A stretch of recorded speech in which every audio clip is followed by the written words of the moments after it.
పరిస్థితి.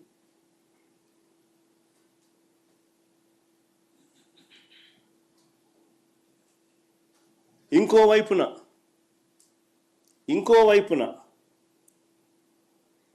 777 నుంచే 777 అడుగుల నుంచే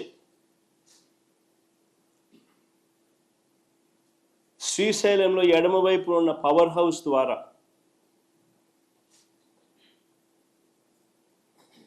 మరో 4 టీఎంసీల నీళ్లు రోజుకు ఇష్టం వచ్చినట్టుగా ఎడాపెడా పవర్ హౌస్ ఆపరేషన్స్తో తరలిస్తా నీళ్లు శ్రీశైలం నుంచి ఖాళీ చేస్తూ ఉన్న పరిస్థితి. అంటే ఒకసారి గమనించి మనం అడుగుతా ఉన్నా, ఇప్పటికే పరిస్థితి ఎలా ఉంది అని అంటే 20 ఏళ్లలో పోతిరెడ్డిపాడు కింద 3-4 సంవత్సరాలు 20 సంవత్సరాలకు గాను 3-4 సంవత్సరాలు మాత్రమే అలొకేటెడ్ కోటా కిందికి నీళ్లు దొరుకుతూ ఉన్న పరిస్థితి మధ్య ఈ ప్రాజెక్టులన్నీ ఇంకో వైపున కడతా ఉన్నారు.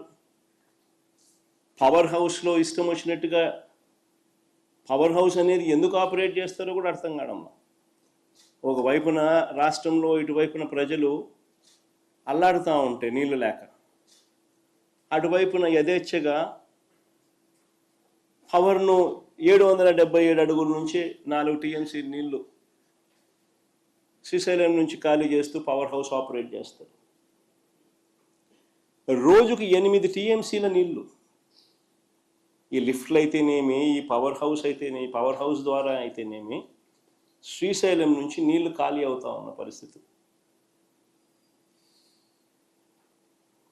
వీటి అన్నిటి ద్వారా రోజుకి 8 టీఎంసీల నీళ్లు ఈ లిఫ్ట్ల ద్వారా అయితేనేమి, ఈ పవర్ హౌస్ల ద్వారా అయితేనేమి శ్రీశైలం డ్యామ్ నుంచి ఖాళీ అవుతా ఉన్న పరిస్థితి.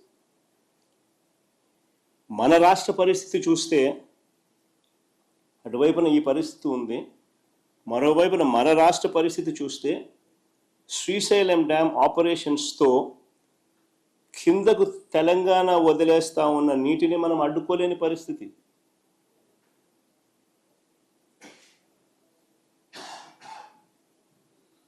కింద వాళ్ళ పవర్ హౌస్ లెఫ్ట్ బ్యాంక్ వాళ్ళ దగ్గర వాళ్ళ ఏరియాలో ఉంది. వాళ్ళు పవర్ హౌస్ వాళ్ళు పవర్ జనరేట్ చేయడం కోసం అత్యధిక ప్రాధాన్యత ఇస్తూ రాయలసీమ ప్రాంతంలో ఏమైతే ఏముందిలే, ఇంకో ప్రాంతంలో ఏమైతే ఏమవుతుందిలే అని అత్యంత ప్రాధాన్యత ఇస్తూ వాళ్ళు పవర్ హౌస్ ద్వారా ఇష్టం వచ్చినట్టుగా నీళ్లు 4 టీఎంసీలు నీళ్లు రోజు కిందికి డ్యామ్ను ఖాళీ చేస్తూ ఉన్న పరిస్థితి. మనం అడ్డుకోలేని పరిస్థితి. అటు నాగార్జున సాగర్ లెఫ్ట్ బ్యాంక్లో పవర్ హౌస్ కింద లెఫ్ట్ బ్యాంక్ ఆపరేషన్స్ మొత్తం వారి చేతుల్లోనే ఉన్నాయి. కింద కూడా left bank operations, left bank power house Nagarjuna సాగర్లో అవి కూడా వాళ్ళ చేతుల్లోనే ఉన్నాయి. అంతెందుకు మొన్నటిదాకా మన వైపున అంటే మన భూభాగంలో ఉన్న రైట్ బ్యాంక్ కెనాల్ ఆపరేషన్స్ కూడా వాళ్ళ చేతుల్లోనే ఉన్నాయి మొన్నటిదాకా. ఎన్నికలకు ముందు మళ్ళీ మనం వైఎస్ఆర్సీపీ ప్రభుత్వం ఉన్నప్పుడు వెనక్కి తీసుకున్నాం. తెలంగాణ ఎన్నికలు అయిపోయిన తర్వాత మన ఎన్నికలకు ముందు మనం వెనక్కి తీసుకున్నాం. అంతవరకు మన భూభాగంలో ఉన్న ఆపరేషన్స్ కూడా వాళ్ళ చేతుల్లోనే చంద్రబాబు నాయుడు గారు పెట్టారు.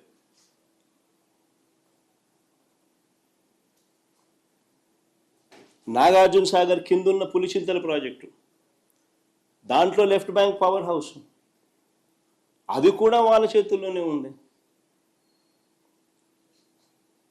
రాష్ట్రానికి, రాయలసీమకు తీవ్ర విఘాతం కలిగించే ఈ నిర్ణయాలన్నీ కూడా రాష్ట్ర విభజన జరిగిన తర్వాత చంద్రబాబు హయాంలో తీసుకున్నవే. ఇవన్నీ కూడా నిర్ణయాలు.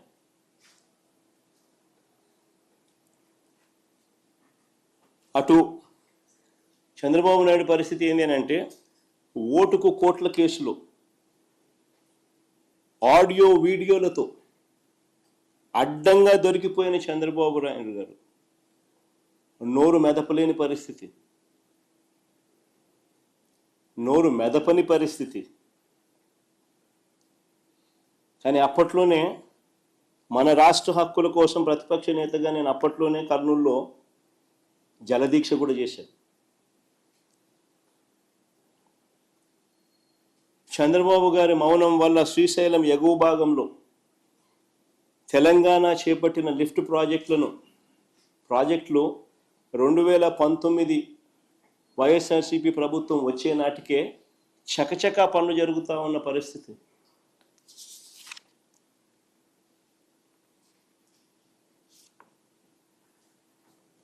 తెలంగాణ ప్రభుత్వం చేపట్టిన కల్వకుర్తి ఎక్స్పాన్షన్ అయితేనేమి, ఎస్ఎల్బిసి ఎక్స్పాన్షన్ అయితేనేమి, పాలమూరు రంగారెడ్డి దిండి ఎత్తిపోతల ప్రాజెక్ట్ అయితేనేమి, వీటికి ఏదానికి కూడా పర్యావరణ అనుమతులు లేవు. వీటి ఏదానికి కూడా పర్యావరణ అనుమతులు లేవు. ఆ పనులు ఆపాలని ఎన్జిటి 2021 అక్టోబర్లో మా ప్రభుత్వం ఉన్నప్పుడు ఆ పనులు ఆపాలని ఎన్జిటి 2021 అక్టోబర్లో ఆదేశాలు ఇచ్చినా కూడా వాటిని పట్టించుకునే పరిస్థితి లేదు.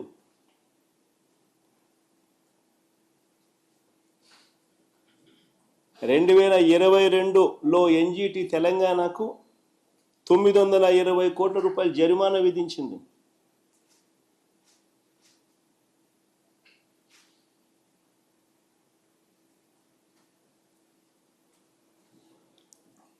ఆలోచన చేయమని అడుగుతా ఉన్నా, పరిస్థితి ఏమిటి అన్నది.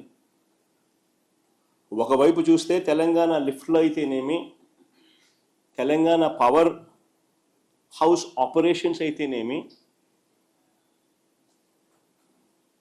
ఏకంగా శ్రీశైలంలో 777 అడుగుల నుంచి 825 అడుగులకే ఏకంగా రోజుకు 8 టీఎంసీలు నీళ్లు శ్రీశైలం నుంచి వెళ్ళిపోతా ఉన్న పరిస్థితులు. రోజుకు 8 టీఎంసీలు.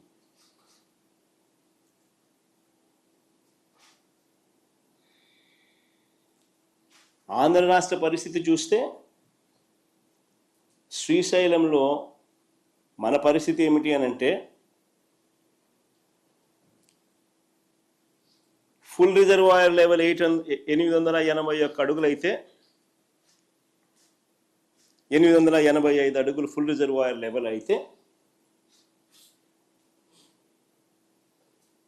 ఆంధ్ర రాష్ట్ర పరిస్థితి ఏంటంటే 834 అడుగుల్లో మల్యాల దగ్గర ఒక చిన్న లిఫ్ట్ 0.33 టీఎంసీ, 0.3 టీఎంసీ. ఇంకొక చిన్న లిఫ్ట్ 795 అడుగుల్లో ముచ్చుమర్రి దగ్గర ఇంకొక 0.33 టీఎంసీ. అంతే మన కెపాసిటీ. అక్కడ 8 టీఎంసీలు, ఇక్కడ మన కెపాసిటీ